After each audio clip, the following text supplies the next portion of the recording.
To the High at 9 News Hour, where you will hear from cannabis industry experts and professionals from around the country talk about important topics while shining light on global issues and discussing cannabis as it relates to politics, regulation and reform, data and technology, science, research and medicine, family and parenting, art, celebs and entertainment, fitness, sports, mental health and wellness, and plant-based medicines and entheogenics. Together, we are building a stronger community, fighting the stigma and creating change.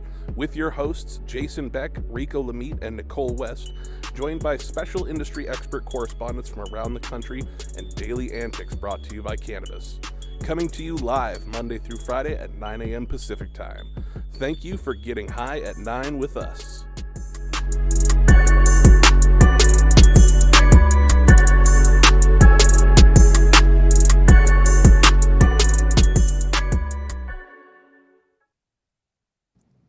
Oh, yes. Good morning, everyone. That's right. It's Wednesday, Hump Day, September 7th. And thank you for tuning in and getting high at 9 with us. It's high noon on the East Coast. And please remember to like, share, and subscribe to us on all social media platforms. We're live every Monday through Friday on YouTube and audio only on Clubhouse. And if you're joining us on Clubhouse, you can participate in the show by raising your hand if you have a brief comment on the story presented. But without further ado, let's pay a quick bill so we can get right back to the news. At True Classic OG, we live by one motto: stay true. We stay true to our legacy cut of True OG that's always fresh, piney, gassy, and delicious. We represent the spirit, hustle, and diversity of our great city of Angels, and we stay true to the spirit of this plant, doing everything in-house to ensure that you get the highest quality and consistency with every batch. And that's what's made us LA's favorite OG. True Classic OG. Stay true, Los Angeles.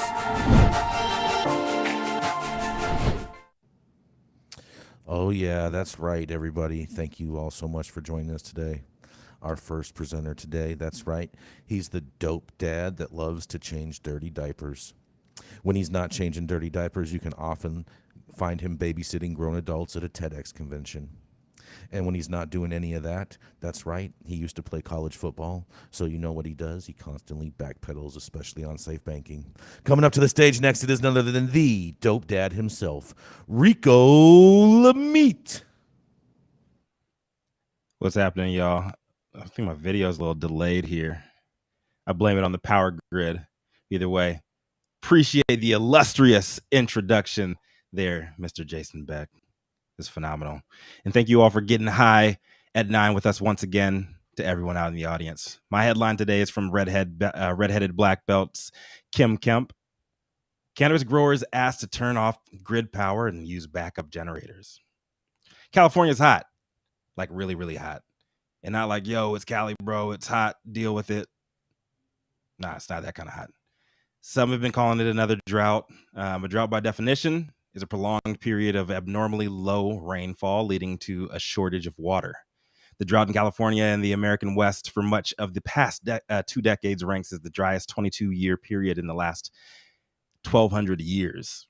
Yesterday's heat wave climax resulted in a reported temperature of 116 Fahrenheit in our state capital, Sacramento, putting Governor Gavin Newsom in the literal hot seat, with the power grid being pushed to its limit and anxiety levels of about 40 million people also reaching their fevered pitch.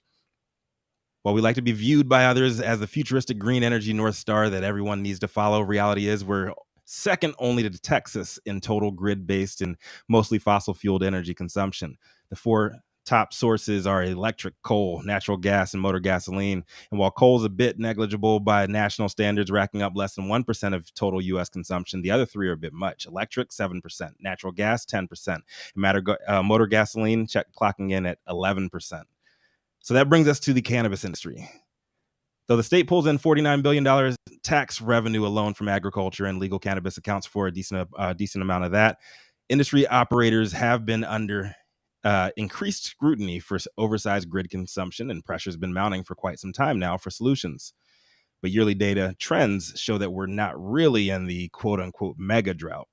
And I know it might not fit the mainstream narrative, but we are currently in a new era of aridification. It's only going to get worse, and there's no turning back. That's a different conversation for a different day. In response to the current heat wave, the Department of Cannabis Control yesterday put out a memo to cannabis licensees encouraging them to do their part to lessen our wary grid's load. Here's what it said. Today's the hottest day of the heat wave and will break demand records on the grid. We need everyone's help to conserve energy. An emergency proclamation has been signed by the governor due to extreme heat waves. Starting now, we're asking all cannabis licensees to voluntarily consider reducing their energy load by turning off the lights and any major sources of power and begin using backup generators if safe and available. Let's rally, California, in big bold letters. So to that cheerfully spirited recommendation, I'd like to yield initial response to my co-hosts, Jason Beck as a licensed operator and Nicole West being an efficiency and compliance expert. How do you feel about Sacramento's request, and what do you think the rest of California's industry's response will be to this memo that came out yesterday? This is Rico Lamitte, dopest dad on the street for High at 9 News. I mean, honestly, I was expecting this. We got hit with water issues first. The water issue was something that came at us pretty rapidly. Now I'm curious. And now when it comes to water, I'm very aware of, some of the bigger problems in California when we talk about, almonds and cows, as far as the agricultural need for water. I'm not 100% sure as far as what's pulling more power than like an indoor cannabis grow, because, your amps that you got on those buildings and, the amount of power that you have to be able to run these facilities regularly, especially when, I regularly talk to clients about running their cycles off peak hours, and everyone looks at me like I'm fucking crazy because, obviously you want people to come in and work during those hours. But I would say if we are put into that position, one of the best ways that we could easily continue is if you have a 12-hour cycle that's during daylight, to flip it to nighttime and see if you could get some graveyard shifts running, because that would be an easy flex that you could do without having to actually turn off your lights. But a lot of people are running 24 hours. So like the reality of, use less water, use less power when you have an indoor grow is fucking insane. And I mean, I own a Tesla. So like I got a warning on my fucking charger the other day that was like, by the way, don't go charge your car. I'm like, thanks. I was told that I had to get one of these, and now I'm told don't go anywhere because we can't charge up. So when it comes to the grows, I think that it's relatively unrealistic to expect a lot of these grows to dial back too much, especially, when they're indoor cultivations. Right now, the ACs and the dehumidification in some of the situations are probably just as big of a deal as the lights. But I just think that it's, California's going to flex on that ass, literally, and just fuck the power grid up, because real life, I know everyone's just sitting in their house right now blasting their ACs. I mean, Shout out to HVAC. I think this is all just total bullshit, and I think they should focus all their efforts on the bullshit crypto industry of all the miners, because those are all the people that are putting a major strain on the grid that's not paying any taxes into the government. Yeah, that's crazy. Jason, I'm just so glad you mentioned that. I was going to say that same thing. I mean, I think California could take a closer look at the crypto industry and their impact on the grid, for sure. But, lights are lights, and super powerful lights over thousands and thousands of plants going all the time. I mean, that's going to stress the system. I mean, this coming from somebody, in Texas with their own power grid. So maybe I should sit this conversation out. No, I think it's still relevant. It's all a bunch of bullshit. It's all total bullshit. And it's crazy how the majority of cannabis operators can't use solar because of a bunch of subsidies going to the large energy companies. You can use solar, but it's 3-to-1 on square footage of roof to floor. So even if you were running, and that's on like standard lighting. So when we're talking about like, HPS, when we're talking about HID lighting, like You'd need a fucking football field for every 10,000 square foot building that you have. Right. I mean, and who has all that extra space to just park all these batteries that you're going to have to change out after 10 years anyway? I mean, The largest producers, the largest failed plot program. land. Well, what you do is direct grid tie solar, where you run your lights in the daytime using the sun, and so you bypass the need for batteries. But really, this whole issue points to the fact that what nobody's discussing is indoor cannabis was only a modality to keep the cops off your back.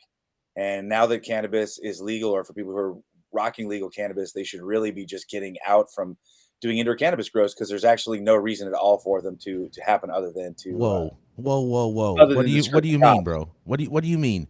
What I mean is this: if you're legal, you should be growing mixed light or greenhouse. No way, If- bro. If you're breaking the law and you're an outlaw, then keep it in your closet or in a warehouse. I No, I agree and just- I disagree. There's going to be about 15% of the market that will demand a certain level of quality that you cannot find with nature. You just can't. Like, as far as consistency and being able to control the elements, Mother Nature likes to flip it on you all the time. So I'd say if we had, look at the square footage, if less than 15% of that was allowed to be indoor cultivation, that to me could make sense. But right now we're like not even close to that. If I had to smoke mixed light weed and greenhouse weed and outdoor weed, I honestly You're- would quit. I would You're quit. part of the Jason 15%. Yes. Voted for outdoor to be the overall winner at the Emerald Cup because it was the best. That The was good Emerald weed. Cup- That was and that was like one unicorn in the midst of like finding. That was like finding a needle in a haystack, bro. Jason. Those things don't even exist. Jason, And I sounds bet like you you're all just that weed is all backpedaling sold right now. out too, because it actually won the Emerald Cup and it was fire and it was outdoor. And I did run the campaign of Buy Better Gas to secure its victory. All right. Well, with that said, I guess we'll run to the campaign manager of gas. Thank you so much for that story, Rico. Up next, we have Mr. Jason Beck. Jason's the longest running retailer in the history of cannabis globally. He's also the highest Republican that any of us will kick it with. And he's probably one of my favorite people to watch piss off everyone in the room. So, Jason Beck, what do you have for us today? Oh yeah, I have been known to be pretty good at that. If you can't tell from my lovely, illustrious home out in Florida. But nonetheless, today my story is from Oklahoma. And this is a follow-up story because we've kind of been covering this issue. But yesterday, the Oklahoma Supreme Court agrees to consider the marijuana question. The Oklahoma Supreme Court agreed on Tuesday to consider whether a question on legalizing adult use cannabis should appear on the ballot in November. Oklahomans for Sensible Marijuana Laws gathered enough signatures to qualify for the state question 820 for a statewide vote, but because it took longer than usual to count the signatures, it's not clear if there's enough time to get the question printed on the ballots ahead of the November 8th general election. Officials with the but because it took longer than usual to count the signatures, it's not clear if there's enough time to get the question printed on the ballot. Was that? Sorry about that, guys. Not sure. Did you just loop yourself in? I didn't do that. I didn't do that, but that was pretty Chopper weird. style, chop, Yeah. chop, chopper style. I mean, That was impressive. You guys are welcome. It's the California fucking grid, bro. It is. It is. I'm blaming it. It's a Biden's America. So I that's took what my I'm happy blaming it pills on. today. I thought for sure that was me. Oh man. What was in my head? But nonetheless, since filing their initiative more than 6 months ago, proponents have done everything in their power to expedite the unwieldingly Oklahoma initiative petition process so the people of Oklahoma can exercise their right to vote on the measure at the next general election. Proponents of SQ 820 wrote in a petition to the Oklahoma Supreme Court, yet they have been stymied by state officials or their hand-picked vendors who are either unable or unwilling to perform their administrative duties in a timely and efficient manner, which I actually totally agree with. Secretary of State Brian Bigman said in a statement that as a result of the new law, only signatories that were registered voters were counted. The new process differs significantly from the historical practice of merely counting the number of individuals who signed the petition without regard for their voter registration status, Bergman said. Our office has been in constant communication with the proponents, and we look forward to working with them and other interested parties as we continue to improve the new process. If the group is unsuccessful getting the question on the ballot this year, the governor could either call a special election or the question would be on the November 2024 ballot. Oklahoma already has one of the most robust medical cannabis programs in the country, with roughly 10% of the state's residents having state-issued medical cannabis cards that allow them to purchase, grow, and consume marijuana. The current 7% excise tax on medical cannabis sales generates about $5 million in state revenue each month, plus another roughly $6 million each month in state and local sales taxes, according to figures from the Oklahoma Tax Commission.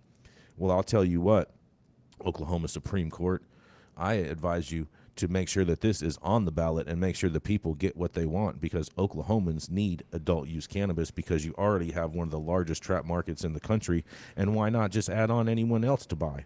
And this is Jason Beck reporting for High at 9 News. I love this story so much, Jason. Thank you. Thank you. Are you going to drive to Oklahoma and go buy some adult use cannabis if it makes it on the ballot and it passes? Absolutely, I will. I absolutely will. And so will so many millions and millions of Texans. Yeah. I mean, it's just closing in, man. And I love it. I'm a big fan of going on the first day of regulation. I've been in 6 states now, and I would go to Oklahoma. Let's do I would this. go to Oklahoma just to say that, like, holy shit, like this really happened. We have Yeah, Roz. yeah. We have Let's Roz do joining this. us from Clubhouse, who has something to say on this too. What do you have to say on this, Roz?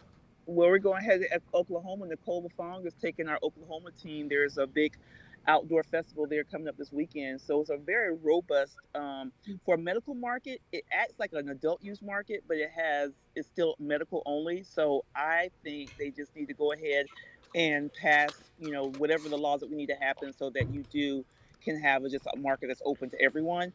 And then go from there. I mean, to have 5 million people that are the population of Oklahoma and almost 10% have a medical card, and that's just only to have access to the plant, it is what it is. So, kudos to Oklahoma and safe travels, Nicole.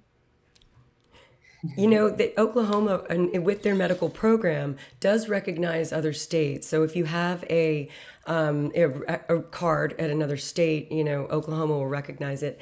And, the Texas prescription for THC is kind of a gray area. So I have purchased in Oklahoma. I'm proud to say You don't have a prescription, you have a recommendation. No, I have a prescription in Texas. It's the only state that doesn't protect our doctors from the federal government. That's right. Our doctors have to write a prescription for THC. They are not protected under, Schedule 1 laws. It's fucked up. Wait. Look it up, man. How do they do that? You get a prescription from a doctor who's a part of a program.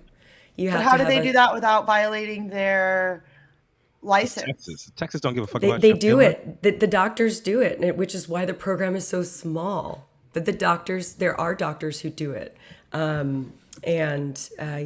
Shout out to the 25,000. doctors in Texas that are willing to put their doctor's license on the line for people to be able to Yep. smoke cannabis. Shout out to these guys. But we have Nicole Buffong also in Clubhouse who has something to say on this. Another thing about Oklahoma is that they did not approve the metric system. And so the thing is that you've got a lot of product that's coming into the market that is not being tracked properly. And they're not testing for terpenes. When I met with the legislator, with the senator there in Oklahoma, the one that votes for all of the cannabis bills, that was one of the things that I recommended that Oklahoma starts doing and regulating is their terpene profile, because that's really going to tell us what the flower is looking like coming out of Oklahoma. So I'm looking forward to meeting all our Oklahoma family this weekend, Friday, at the Cannabis Awards Music Festival. Amazing. So you still have to get a card in Oklahoma. I was looking up their reciprocity regulations. So it's a temporary patient card. And so you still have to apply through the state. And so it still takes, it's not like you just get to like walk in and be like, here's my card. Because I was like, that would be rad. But most of the reciprocity laws aren't that rad. Yeah, but you guys, you get an understanding of the dispensary situation in Oklahoma. I mean, in the retail licenses that have been granted, I mean, there are so many dispensaries there that something that could very well look like just a little bodega is in fact a dispensary. And yes, they have to have certain things in place to keep their license, but a lot of them don't give a fuck. And know that they can just go down the street and, work with their friend or open up another retail business. I mean, these license holders in Oklahoma who are making money are very, very savvy. Very savvy. I've had several clients that have never had an inspection. Like never. Like no one's ever showed up. And then they're like, I don't know. No, they're allowed to, but like if you're outside of like the main hub of Tulsa or Oklahoma City, like border baby, border towns. And people only kind of care. remind, I believe that they did implement the metric system in Oklahoma just recently, didn't they, Nicole?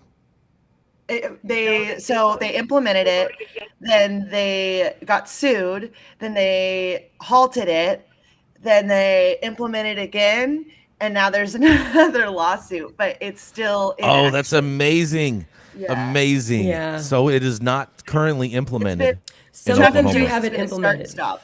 Some and when do he says have the it metric implemented. system, he means METRC, yes, track metric. and trace software. Not Oklahoma wasn't smart and go ahead and implement the metric measurement system, because that would be fucking brilliant, and I would be like, these people are brilliant, but that's not what happened.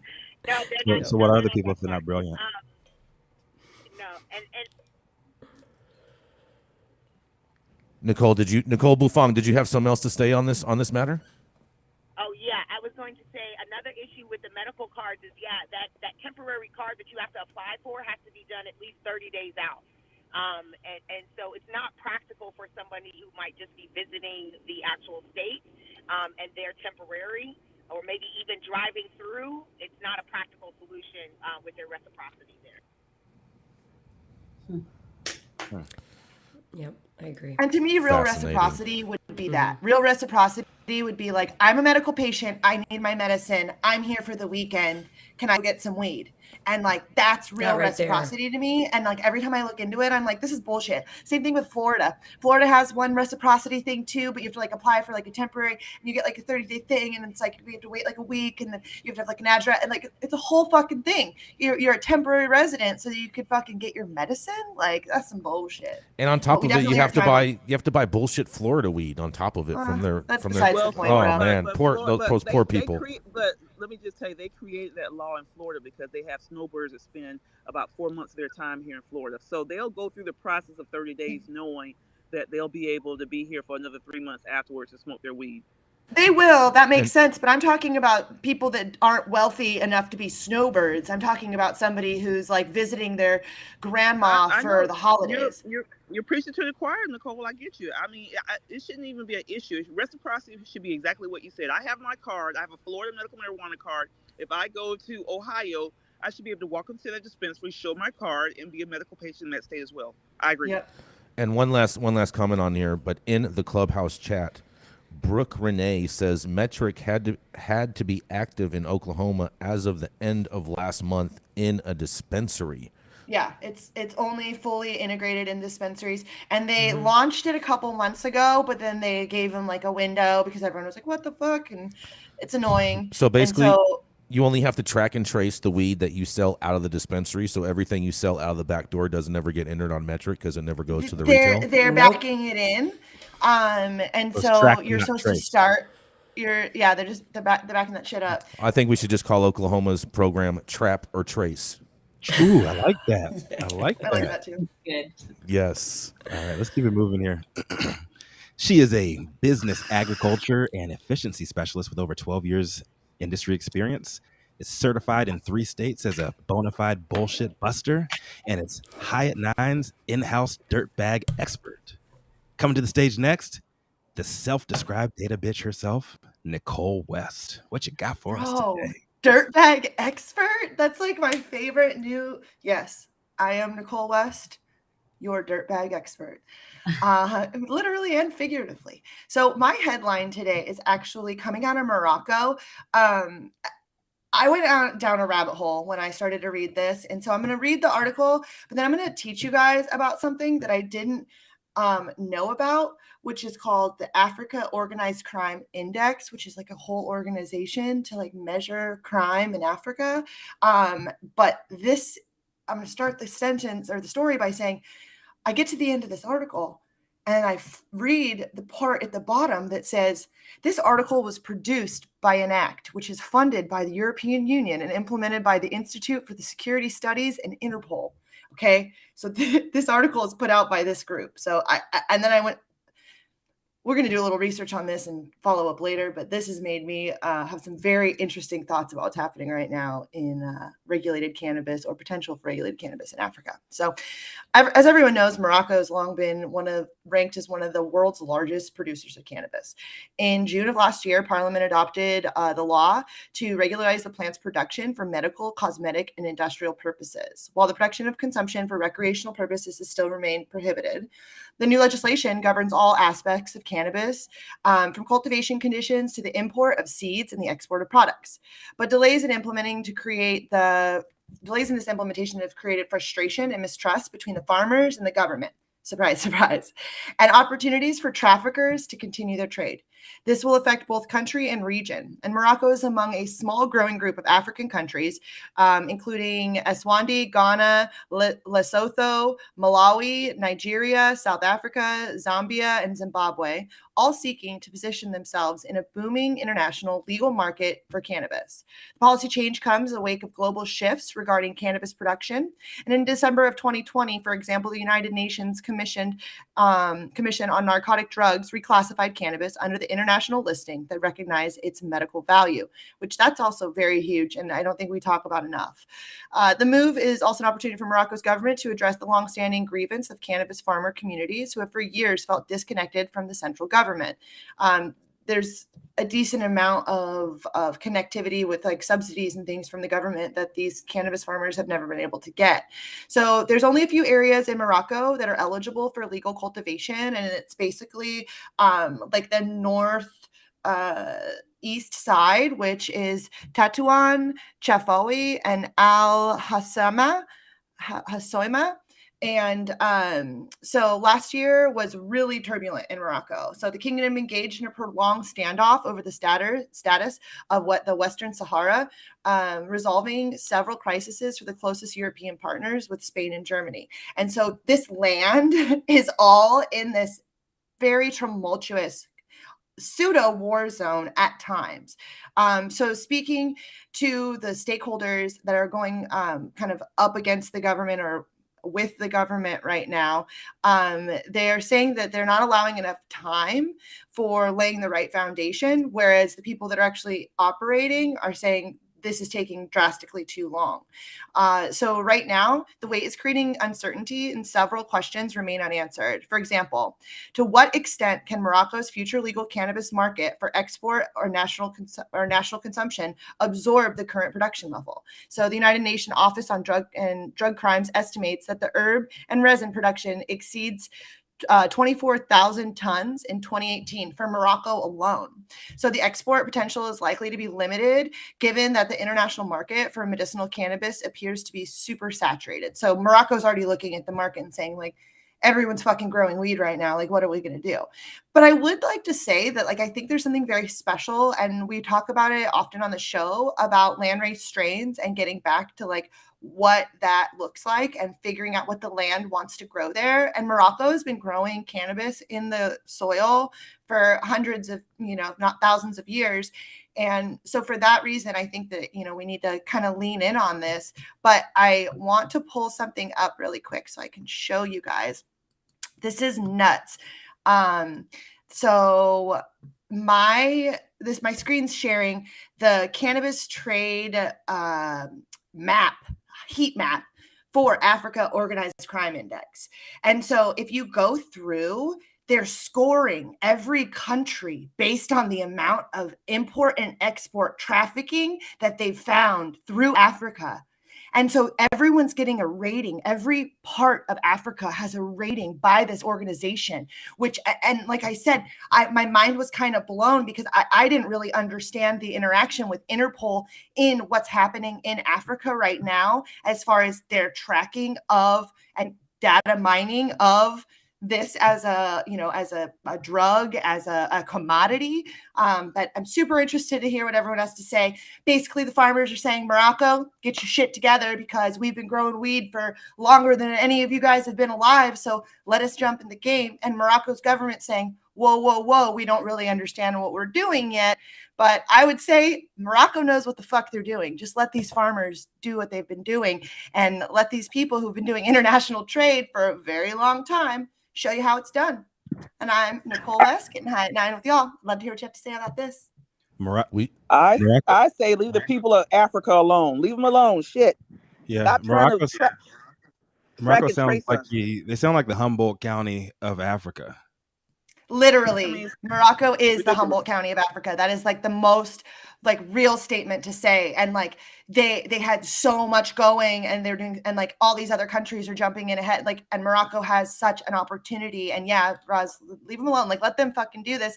But at the same time, without the interaction and without the help of the government, and you know them supporting the movement, like Morocco's gonna fall behind. I wonder if Morocco is a majority Christian or Muslim country, because when in dealing with advocacy and trying, if there's a large push or a big push from any religious groups there in the country, then that is going to be probably the stronghold. That's the line that the government is not going to cross. 98% of Sunni- Morocco is Sunni Muslim. As someone that has traveled to Africa 3 times, I couldn't agree with you more, Nicole Buffon, on that. That makes total sense. And the same issue is happening. It's happening in Belize right now. Yep, I was going to say that. Thanks, Nicole. I was going to say exactly what you said. It's happening in Belize, where you have a faction of the population, the large percentage wants to see legalization, but the religious group there is really pushing against it. So it's a sad situation.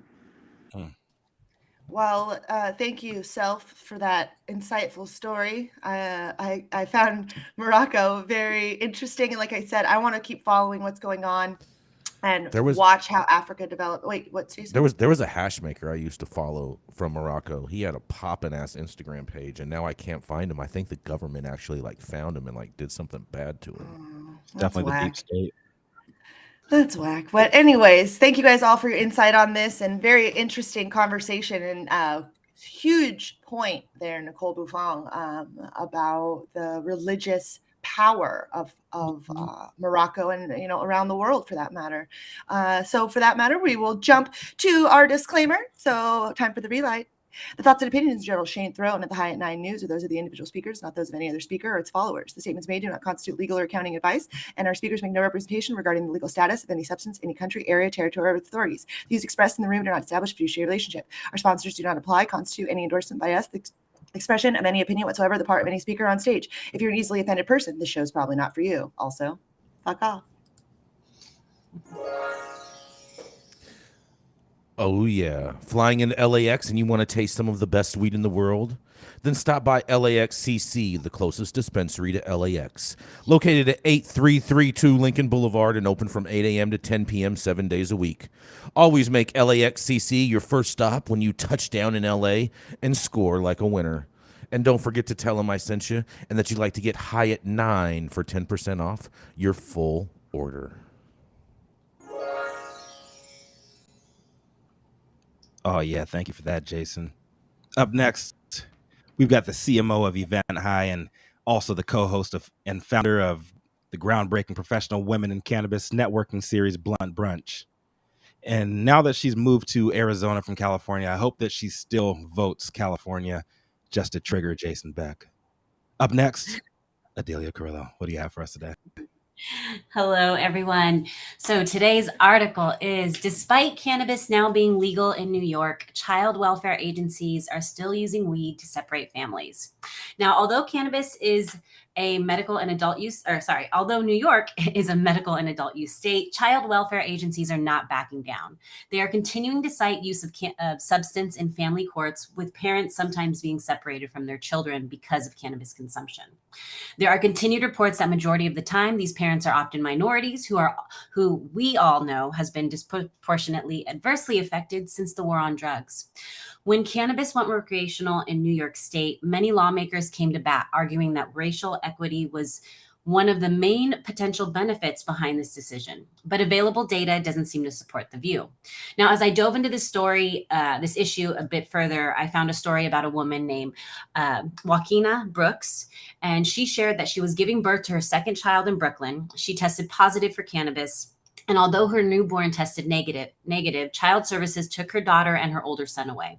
After filing a petition to demonstrate that she neglected both children, predicated on her testing positive for cannabis. Now, Gothamist reviewed Brooks' case for each of her children, all of whom are now in foster care. Cannabis is the basis of the first case, according to the records. It cites her positive test and allegations that she is an addict, which she denies. Records show that every subsequent petition against her for each of her children over the last decade cites the first case as a basis to deem her neglectful in the others. Just days before recreational cannabis was legalized last year, Brooks actually lost her parental rights for 4 of her children.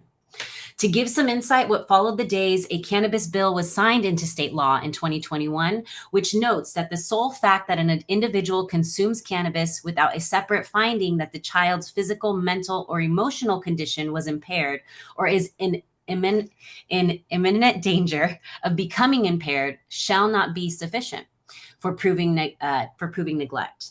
Now, Gothamist interviewed other parents who have been affected by these decisions and had a look at court documents showing that despite cannabis being legal, the drug continues to play a factor in family separations. Now, half of these interviewed at length were parents who said it has felt impossible to extricate themselves from deeply rooted biases in the child welfare system surrounding cannabis use, specifically towards people of color.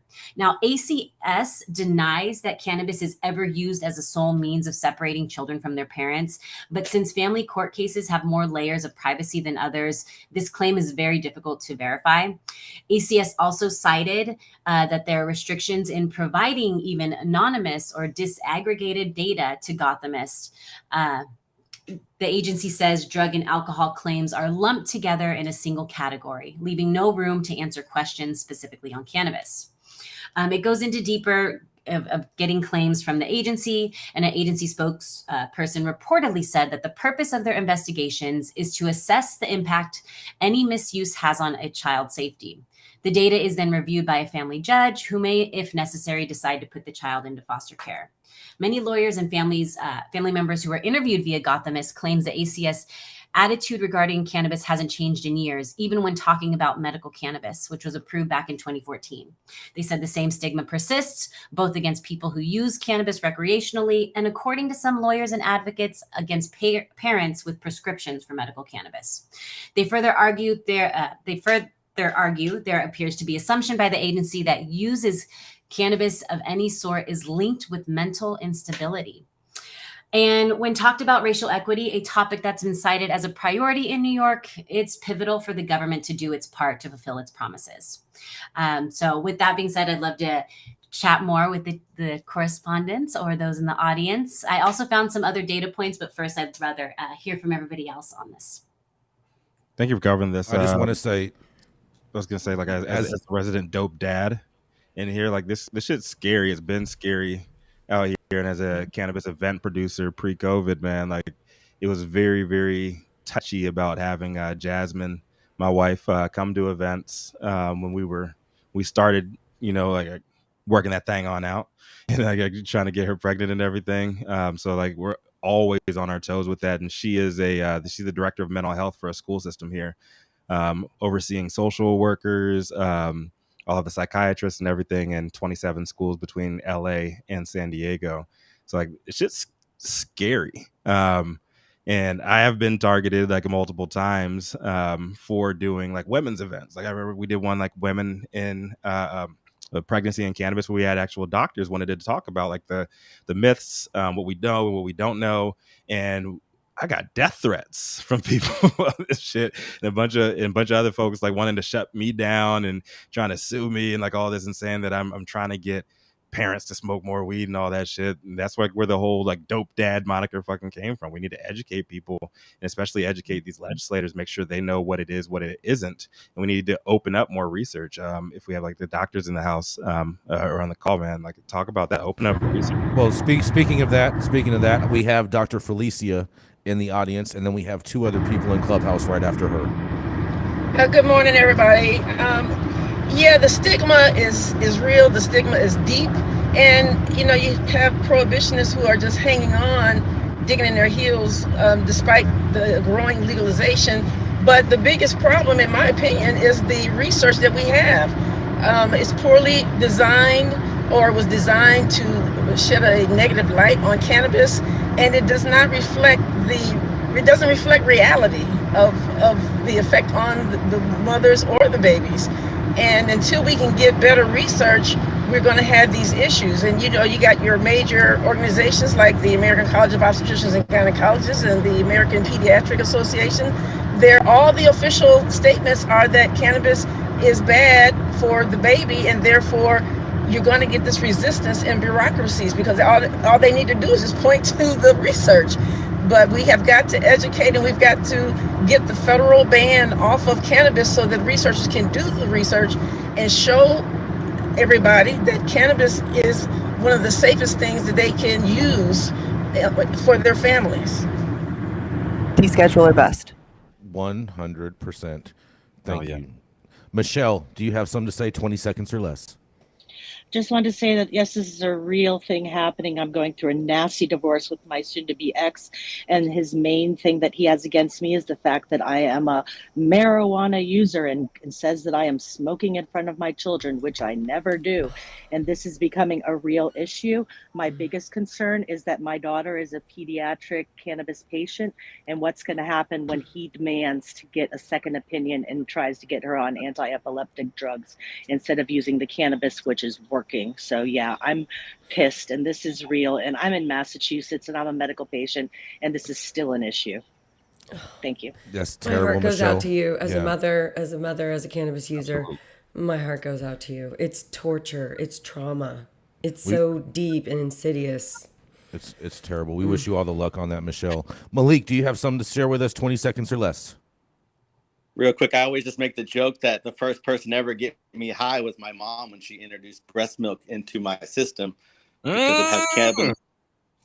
But it's a fact that I always thought was kind of important, or maybe a legal loophole we can use to end this abortion thing, or maybe legalize cannabis, or end this, fight against women who use it. So I don't know, just some thoughts. Thank you so much for saying that, Malik, because people don't understand that breast milk naturally produces cannabinoids. Yes. Well, and let me just say that milk. any parent that's going through a divorce and is using cannabis as leverage on their divorce is just a piece of shit parent and probably shouldn't have their kids in the first place. But nonetheless, coming up next, he's a cannabis wizard doing his damnedest to continue the work of the Merry Pranksters and the Brotherhood of Eternal Love, alongside the Hogwarts PhD and tripping balls, and this co-host of What's Good, the Cannabis Flower and Hash Review Show. He's also the host of Radio Free Earth podcast that boasts over 33 years in the game for sales, genetics, and cultivation. Coming next to the stage, it is none other than the Matthew St. Germain. Hi, all, and thanks, Jason. Hey, Jason, I'd like to have you come up here for a week and just introduce me everywhere I go like that. Do you think we could work that out? We can work something like that, and I will be up there with you when we're judging the Emerald Cup again. I'll hold Alternatively, he can go to a strip club and get the announcer job. Oh, God. Okay, so my story is from Marijuana Moment. A Democratic congressional candidate in Ohio deletes a marijuana tweet criticizing his pro-legalization GOP incumbent, but questions his motives in an interview. A Democratic congressional candidate in Ohio recently deleted a tweet attacking incumbent Representative Dave Joyce, Republican, Ohio, over his scheduled participation in a cannabis conference later this month, saying the fallout wouldn't die over what he described as a misinterpreted post. Advocates seized on the original tweet following Marijuana Moment's reporting on the seeming disconnect between Kilboy's own support for legalization and his critique of Joyce as being out of touch with voters in his district who he claims haven't expressed to him that cannabis reform is a priority issue. So last week, the Democratic nominee deleted the tweet, which never works, which said, "If you elect me as your next congressman, I commit to working for you, which will not include being the keynote speaker at the Benzinga Cannabis Capital Conference. My opponent doesn't seem to have the pulse of what is hurting us in Northeast Ohio." He had also posted another tweet clarifying that my comments have nothing to do with marijuana. David should be spending his time in the district meeting with his constituents, answering for his actions in Congress, he said. I've yet to talk with a voter who lists marijuana as a key priority. That tweet has also since been deleted. In a phone interview with Marijuana Moment, Kilboy said that he questions the motives of the Republican congressman who serves as a co-chair of the bipartisan Congressional Cannabis Caucus and has sponsored several reform bills during his time in office. One of the things that interests me, Kilboy said, most about his leadership is that he's gained a lot of financial support from folks who benefit from his actions. So I question his motive, he said. Is it truly because he supports it, or is it because his campaign financially supports it? Kilboy, a retired naval officer and registered nurse, said that he backs federal cannabis descheduling, and he said that if he's elected, he'd be open to having conversations and learning more about the prospects of advancing broader drug policy changes like decriminalization and psychedelics reform. But asked whether he would assume a leadership position on marijuana reform on Capitol Hill, as Joyce has set out to do, he demurred, saying that he would certainly support efforts to enact a policy change, but that his focus would principally be on mental health and the root causes of the overdose crisis. If that legislative focus overlaps with marijuana reform, he said, he'd be sure to explore it. When Kilboy posted his initial tweet criticizing Joyce's scheduled appearance on marijuana policy panel organized by Benzinga, he said the point he was trying to make is that Joyce has made himself unavailable to his constituency, which is a complaint he said he's heard from voters time and again.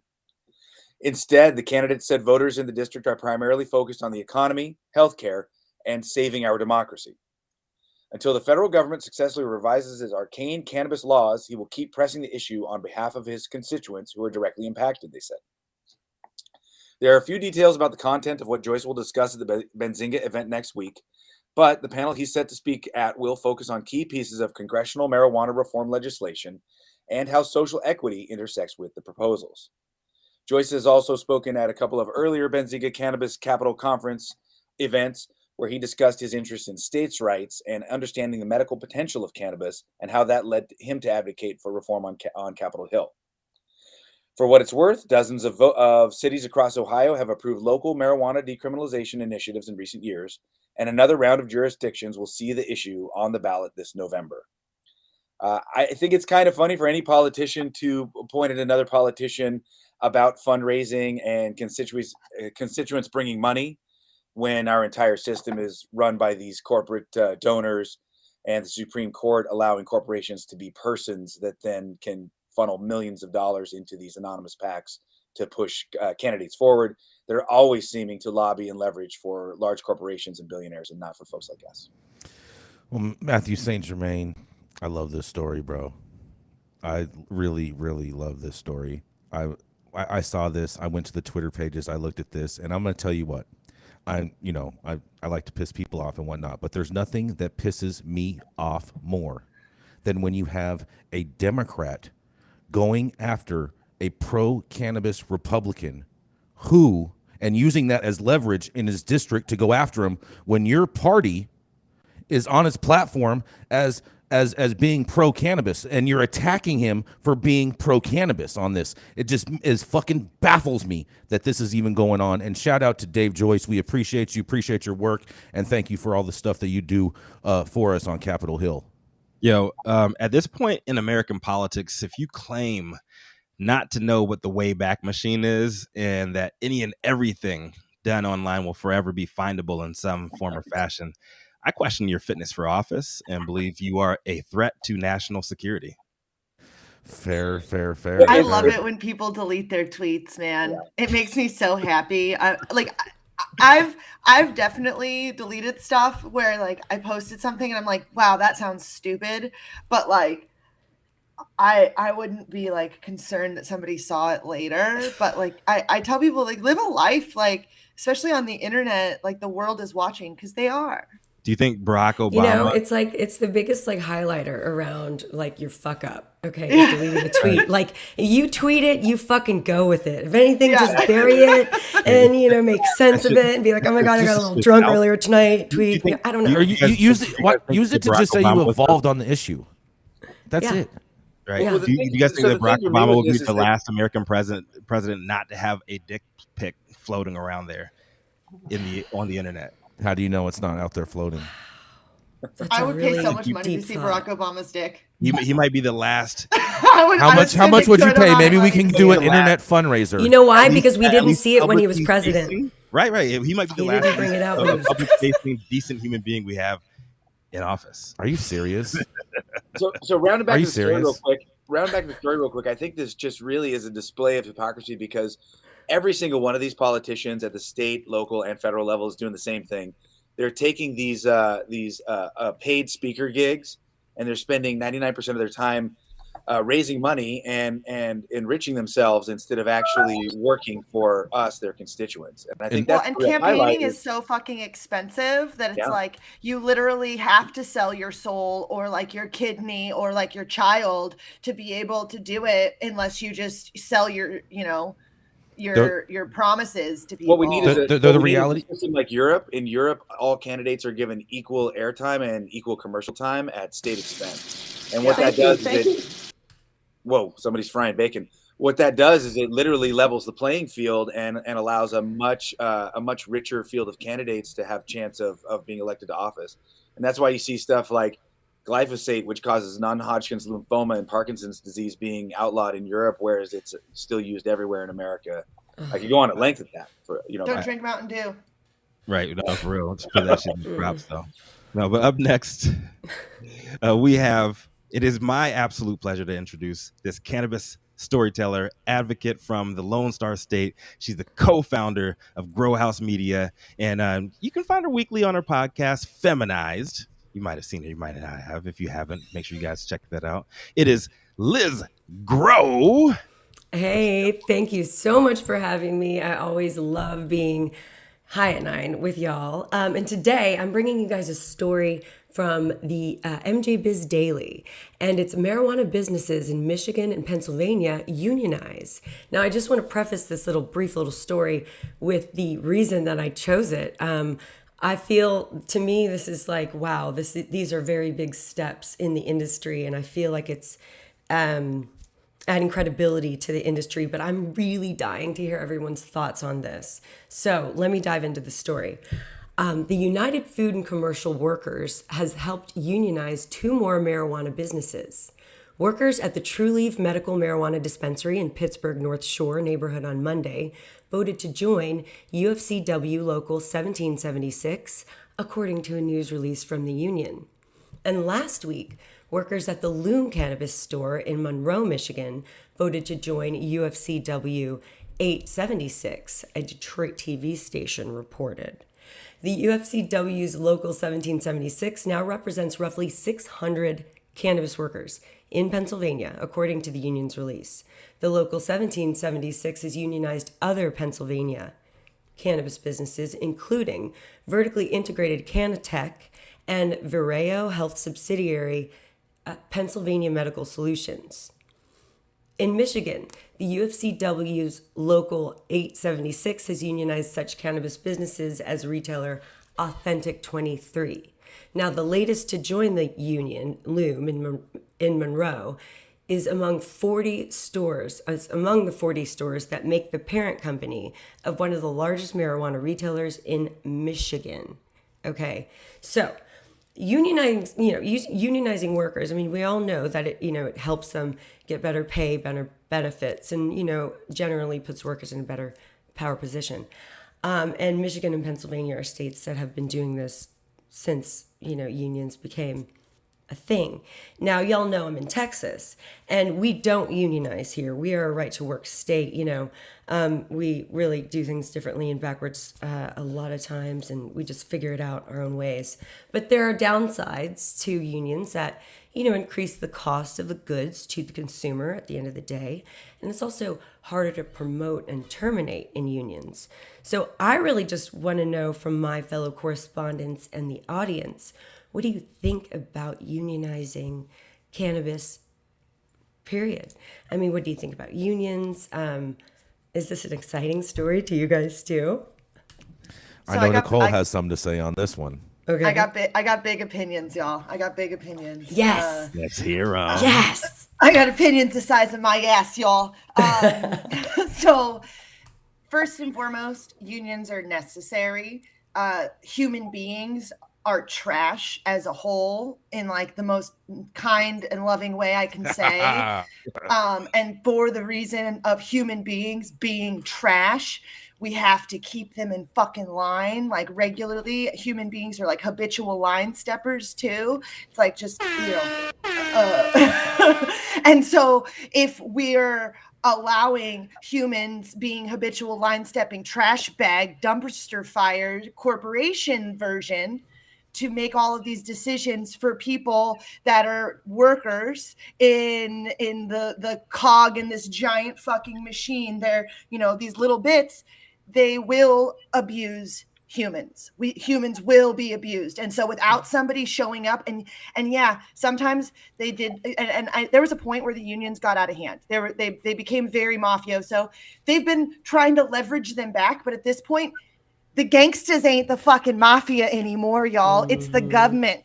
And so for that reason, they're this weird point in between that, like, man, as a little person in the big machine, I know that as a little person in this big wheel cog fucking spinning chaos, I'm glad to have them on my side when things go fucking sideways, because I can be like, hey, people aren't supposed to treat people like this. And like, I can sound like a psycho all by myself, or I can go tell the union and be like, hey, like, this is inhumane. And especially in a place like California with agriculture as big as it is, necessary, fucking necessary. And the reason why it's big in Michigan is because the auto workers and the fucking, all the people that were getting factory abuse. It was fucked up. People were getting treated like fucking trash. And it still happens. Carnegie. And it still happens to this day.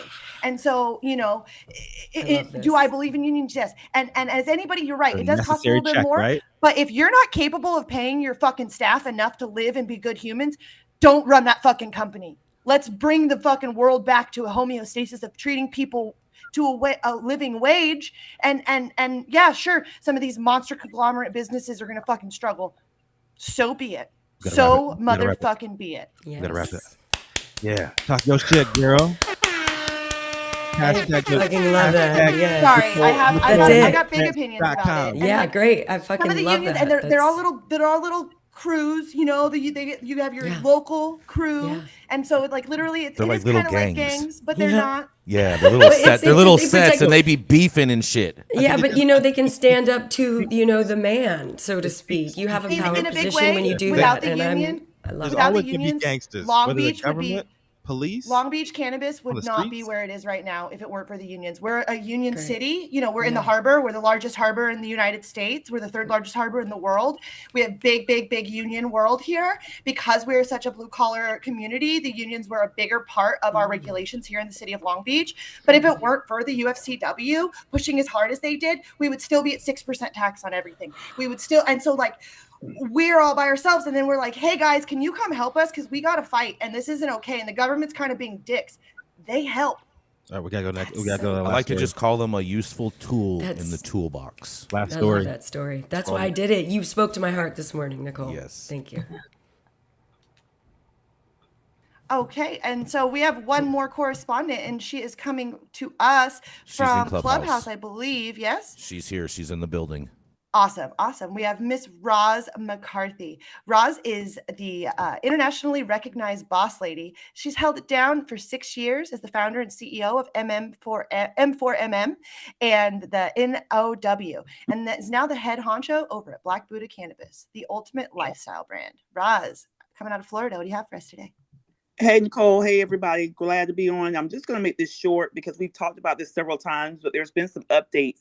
And this comes from Marijuana Moment. And it says the majority of voters support marijuana business banking access, saying it will improve public safety and equity, new poll finds. And this is by Kyle Yeager. And so we have talked about safe banking so many times, but I think it's important for us to keep our pulse on what's going on and even the potentiality of actually seeing some legislation put into law. It says the majority of American voters support allowing banks to work with state legal marijuana businesses, according to a new poll. The survey from Independent Community Bankers of America, which was conducted by Morning Consult, found that 65% of voters back the modest cannabis reform. May I say again, the modest cannabis reform, which will be achieved with the bipartisan, secure, and fair enforcement banking act that's passed the House in some form 7 times, but has continually stalled in the Senate. There was a majority support for banking reform across the political spectrum, with 73% of Democrats, 55% of Republicans, 67% of independents backing the policy change. So why has it not been done? Why can't we get movement?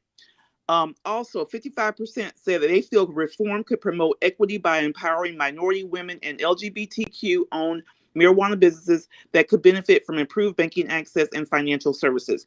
Again, it's a byproduct of safe banking, not an equity bill, it's a banking bill.